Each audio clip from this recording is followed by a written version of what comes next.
नमस्कार दोस्तों, आज के हमारे इस वीडियो में हम आपके लिए बृहस्पतिवार व्रत की कहानी लेकर आए हैं। किसी गांव में एक साहूकार रहता था जिसके घर में अन्न, वस्त्र और धन किसी भी चीज की कोई कमी नहीं थी और वह साहूकार बहुत ही दयालु हृदय का था। परंतु उसकी स्त्री बड़ी ही कृपण थी, किसी भिक्षार्थी को कभी कुछ दान में नहीं देती थी, सारे दिन बस अपने घर में ही लगी रहती थी।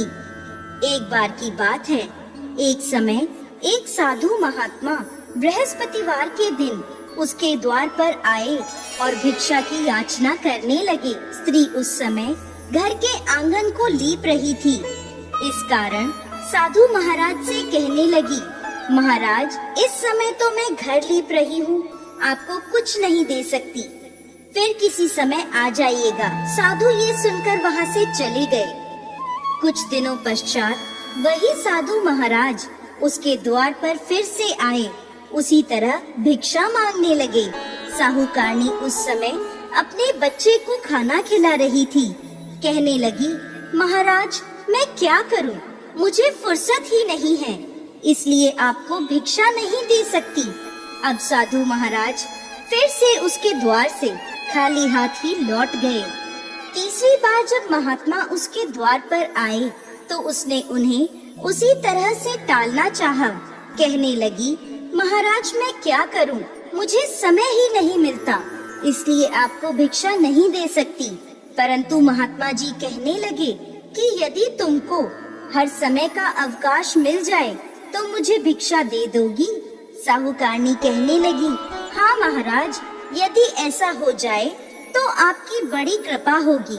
साधु महात्मा जी कहने लगे, अच्छा, मैं एक उपाय बताता हूँ। तुम बृहस्पतिवार को दिन चढ़ने पर उठो और सारे घर में झाड़ू लगाकर कूड़ा एक कोने में जमा करके रख दो। घर का चौका इत्यादि मत लगाओ। घर वालों से कह दो कि हजामत अवश्य बनवाएं। रसोई बनाकर चूल्हे के पीछे खाना रख दो, सामने नहीं। फिर स्नान आदि करके सायंकाल को अंधेरा होने के बाद दीपक जलाओ तथा बृहस्पतिवार को पीले वस्त्र मत धारण करो, ना पीले रंग की चीज का भोजन ग्रहण करो। यदि ऐसा करोगी तो तुमको घर का कोई काम नहीं करना पड़ेगा, तुम्हें अवकाश ही अवकाश हो जाएगा। साहूकारनी ने ऐसा ही किया। वह हर बृहस्पतिवार को ऐसा ही करने लगी। कुछ समय बाद उसके घर में खाने को अन्न का दाना भी न रहा। थोड़े दिनों में वही महात्मा फिर आए और भिक्षा मांगने लगे।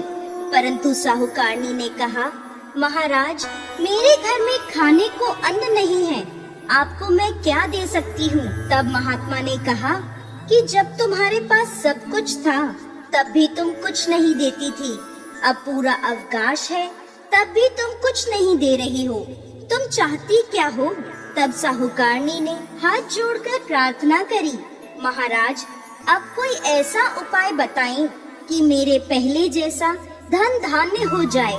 अब मैं प्रतिज्ञा करती हूँ, आप जैसा कहेंगे मैं वैसा ही करूँगी। तब महात्मा जी ने कहा, बृहस्पतिवार को प्रातः काल उठकर स्नान आदि से निवृत्त होकर घर को गाय के गोबर से लीपो तथा घर के पुरुष हजामत न बनवाएं। भूखों को अन्न जल देती रहा करो। ठीक सायंकाल दीपक जलाया करो। यदि ऐसा करोगी तो तुम्हारी सभी मनोकामनाएं भगवान बृहस्पति पूरी करेंगे। साहूकारनी ने ऐसा ही किया और उसके घर में धन धान्य वैसा ही हो गया जैसा पहले था।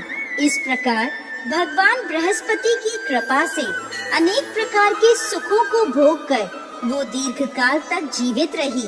तो दोस्तों, कैसी लगी आपको आज की हमारी बृहस्पतिवार व्रत की ये कहानी? हमें कमेंट बॉक्स में लिखकर जरूर भेजिएगा और साथ ही साथ हमारे इस चैनल को सब्सक्राइब करना ना भूलें। जय श्री हरि विष्णु।